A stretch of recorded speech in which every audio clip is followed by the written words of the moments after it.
Yeah, hello, welcome to my YouTube channel. Today we're going to be doing a pretty simple how-to. We're going to be gluing a mirror button back on that fell off, of course, along with the mirror. And there's the mirror, and they're just showing the overview of the mirror first. And here is the Permatex, the Rearview mirror adhesive I purchased.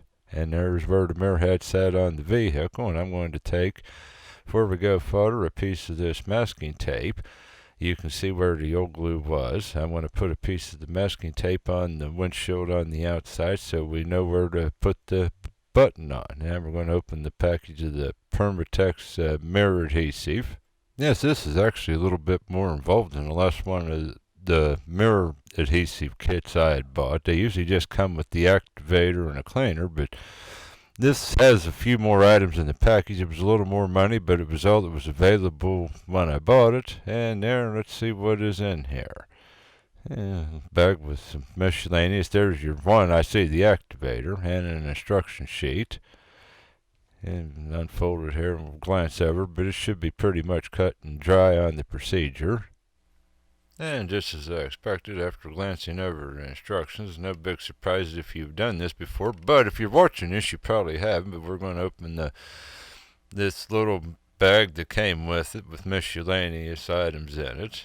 And what exactly is in here that we're going to grab first is this razor blade. Now, in theory, I have a razor scraper with a handle, but I'm going to do this authentic if somebody's bought this kit, don't have a razor and a blade, just like you'd be doing it. And we're going to take the protective covering off. Be careful not to cut yourself while you're undoing the razor blade.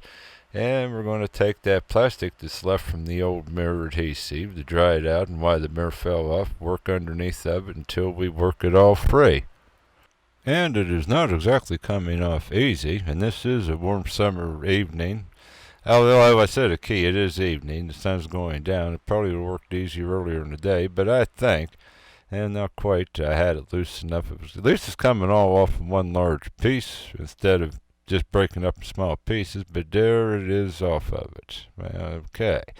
Now we have taken care of that. Now we have to get the mirror button out of the mirror itself. Now, some vehicles just have like a Phillips head or an Allen head screw that you loosen and then it'll slide up. But this has like a clip on this Blazer, which is extremely hard. I'm putting the vice grips on it lightly so it would pull away from it and let the mirror button fall out of the mirror. And there is our mirror button.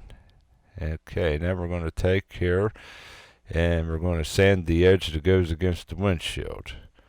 And you want to be sure you do the right edge. You don't want to glue it on backwards or the mirror won't go on, and that's a whole other problem. On this particular mirror button, it's sort of easy to keep it straight because the side that does not go against the windshield has like grooves in it and like an arrow facing up.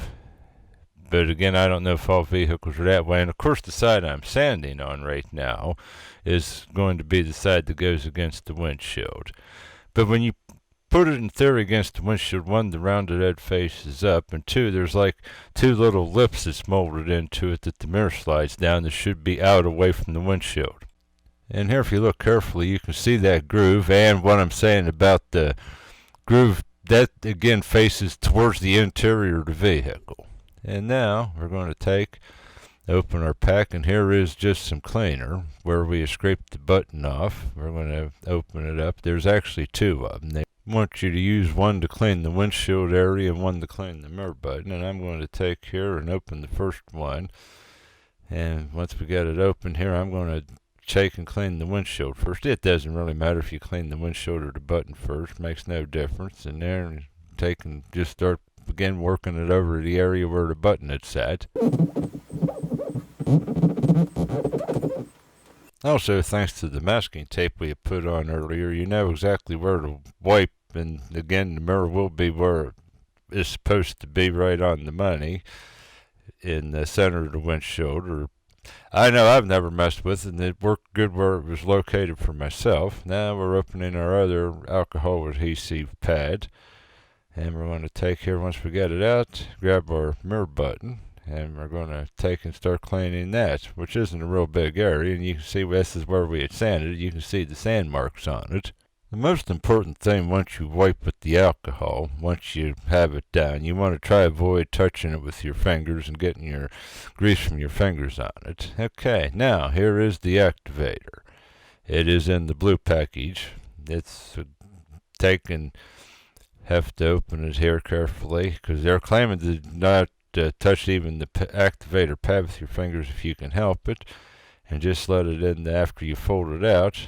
Just take and hold the covering back like I'm folding it in between my thumb and index finger, and there we can take and put a little bit, rub this over the mirror button area, and then we're going to take and go reach up here and do the same thing on the windshield itself where the mirror button will be glued fast.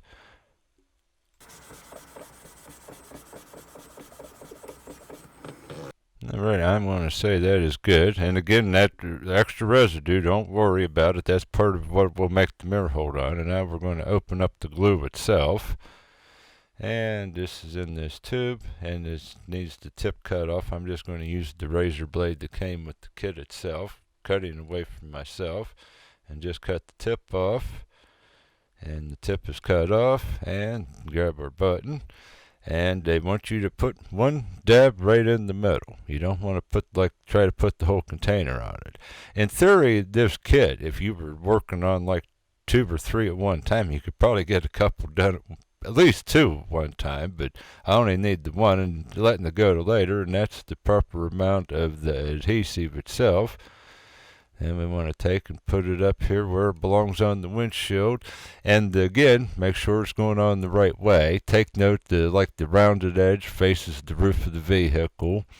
And again, like that ridge, and it does have like a point design in it. It's facing up, and you are to hold it for 1 minute before you take pressure off of it. And here we're going to just take and keep the pressure. Furthermore, according to the instructions, you can put the mirror on, I believe it was within 30 minutes after you did it, but I left it sit overnight. I didn't need to drive the vehicle, and now it has sat overnight. I'm going to take and, again, in this case, just slide it back on the mirror, and this, again, pushes down. Like I mentioned, some cars have like a Phillips head screw or an Allen head, maybe even one of those trucks, and there's our mirror back on. In my case, I have this little sensor, the plug-in for the automatic dimming feature, that the automatic with the car blinding you at night. And I'm going to make sure it latches down in place, and then just merely step out here and get our piece of tape off the windshield, and that is that. I hope this answers all your questions on doing a rear view mirror adhesive kit.